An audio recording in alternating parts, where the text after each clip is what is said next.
That is Africa. That's Africa. That is Africa.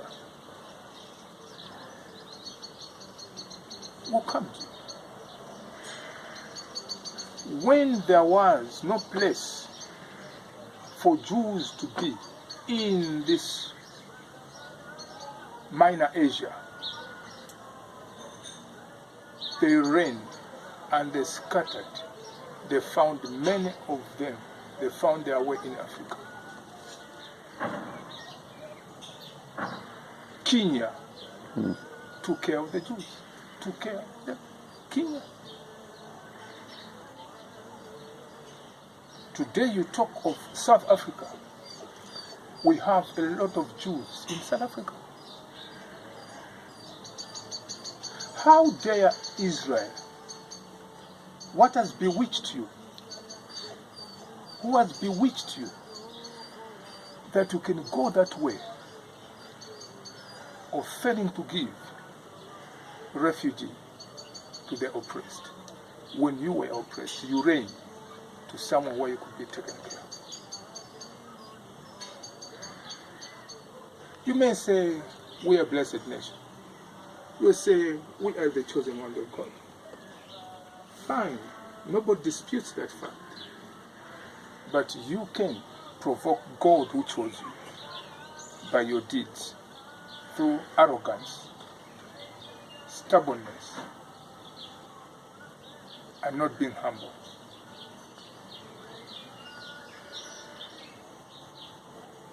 Acts 17 verse 26, we come from one blood, and God gave us different places where to be. Acts 17, from one man, from Adam. Acts 17 in the New Testament. If you read that, that's what it tells you. It's a very sad story that we need to remind ourselves. I was talking to someone today. I said, I would like, by God's grace, to have an opportunity to speak to the nation of Israel on television. Because I think when I came here, I came with a very specific message, a very specific mission. Apart from my gigawatt global issue, I came with a very specific nation, to the nation of Israel, and from here announce also what Africa has to do to support Israel. Israel needs Africa at this time more than any other continent.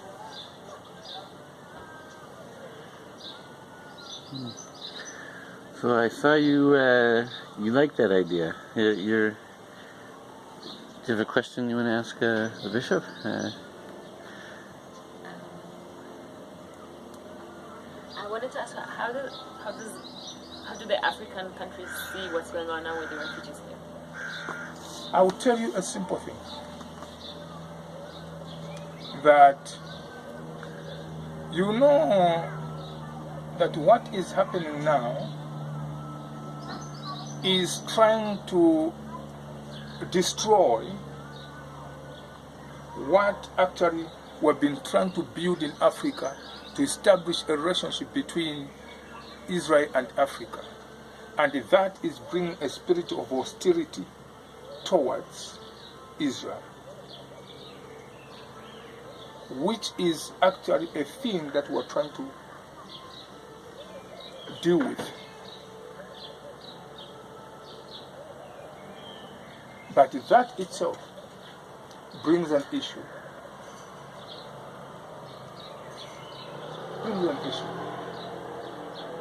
And you have to understand that UN does not support and recognize Jerusalem as the eternal, indivisible capital of Israel, but prophetically,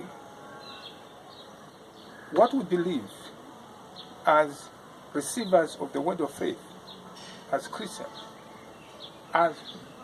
is that our Messiah will come unto Jerusalem. That's what we believe, and that's what we support, right?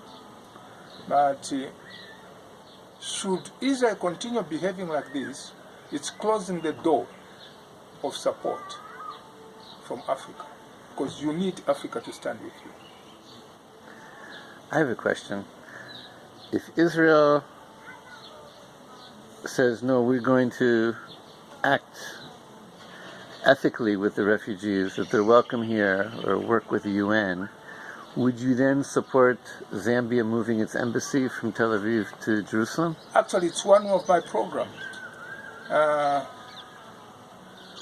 If given an opportunity, I would like, even from here, to announce the stance of Christians in Zambia, that we are behind 100% the move of the embassy of Zambia into Jerusalem. The politicians may have their own... But say that only once Israel is ethical towards the refugees from Africa. In other words, if you say you support the embassy, Mm-hmm. but you don't speak out against the deportations, No, what I'm saying is this. You know, the Africa supporting Israel depends very much on the harmonious relationship that Israel will have with Africa. Mm-hmm. Okay. But if Israel becomes hostile against Africa, I see it not possible for countries in Africa to stand and support the move of their embassies into Jerusalem. Mm-hmm. They would rather turn to the east, go to countries like Palestine, Saudi Arabia, and many others. Mm-hmm. I think this is where we have a problem. Mm-hmm. Right.